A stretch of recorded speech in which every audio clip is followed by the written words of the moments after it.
Good morning, Venice High School. This is the February 28th episode of VTV News. I'm Sean Leake, and these are your morning announcements. March 13th is the second annual VHS Career Expo during the day in the new gym. The primary focus is on the juniors and seniors who don't have a plan for their future, but all students are welcome. The Career Expo is meant to expose everyone to a variety of different pathways for careers and informational purposes, and promote employment opportunities for the businesses present. The expo will feature businesses from across the board, including local first responders, SCF, several branches of the U.S. military, and Sarasota Memorial Hospital. You are not required to register ahead of time to visit and encouraged to go during your lunch. Teachers are also welcome to bring their entire classes from 3 to 7th period. There will be door prizes which will be handed out. If you're interested in acting or being in a film, the Film Club needs actors for their new movie. So visit room 4316 with Mr. Johnston for more information. We have a couple of our VHS seniors who have been nominated for a Strive Award by a staff member at our school. The Strive Awards celebrate students who have demonstrated resilience and grit to overcome extraordinary challenges in school and their personal lives to make significant improvements in their strive for success. Our winners are Taylor Velarde, Alexis Chapol Garcia, Shen Miller, Shiba Huang, and Zoe Knox.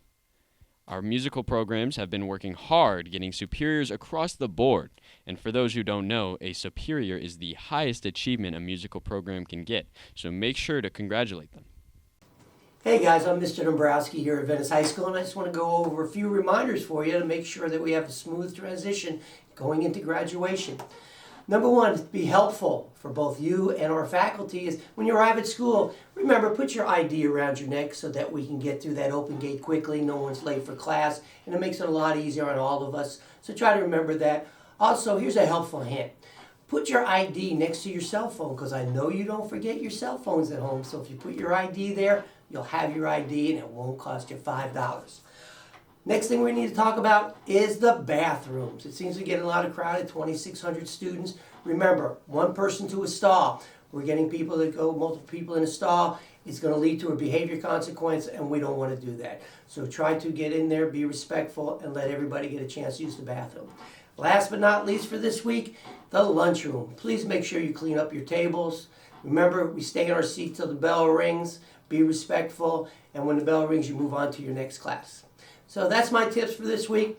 Hopefully I'll see you next week with some more tips. Have a good week.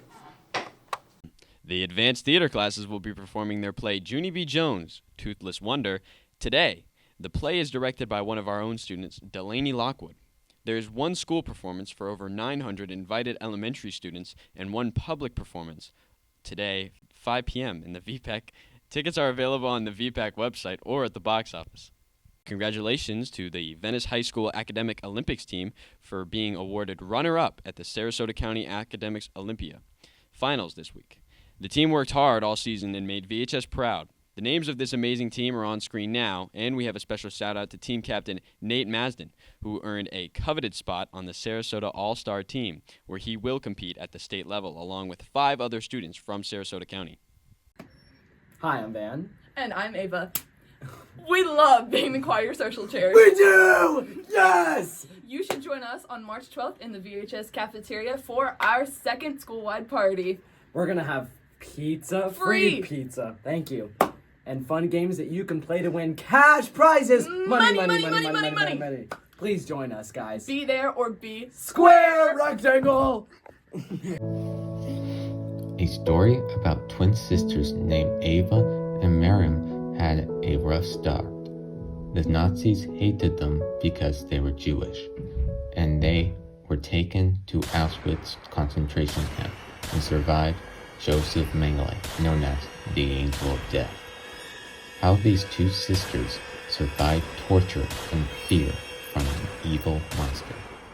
If you are interested in the history of the Holocaust, you should read Surviving the Angel of Death.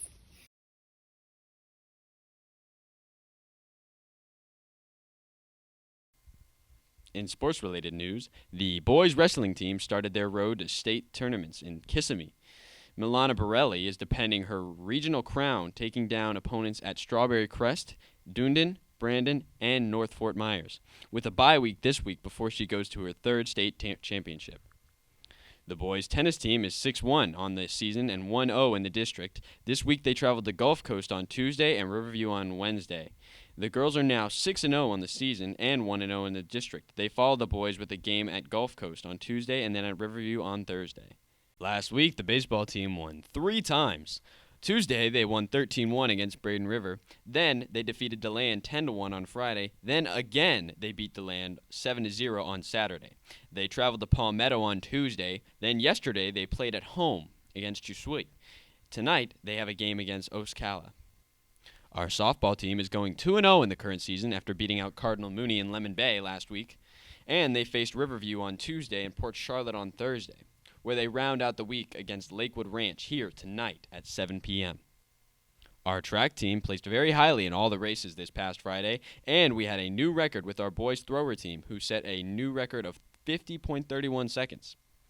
The boys lacrosse team won twice last week with a 5-4 victory over Riverview and an 18-6 over Fort Myers. They currently have a record of 3-0 and travel to Wiregrass tonight for their game at 7 p.m. The girls are currently 3-1 this season after their victories of 10-5 against Largo on Thursday, and then on Tuesday they went up against Boca Ciega. This past weekend, your water polo team hosted a tournament at the YMCA where the boys secured 2 victories against Windmere and Edgewater. The girl water polo team competed as well and came out on top, so now both teams travel to Boca Raton for a 2-day tournament today. Our beach volleyball team played a home match on Tuesday against Lakewood Ranch, and then they went up against Port Charlotte on Thursday. But you'll have to forgive us because at this time of the recording, we do not have the scores for those games. But either way, we are proud of their Venice spirit.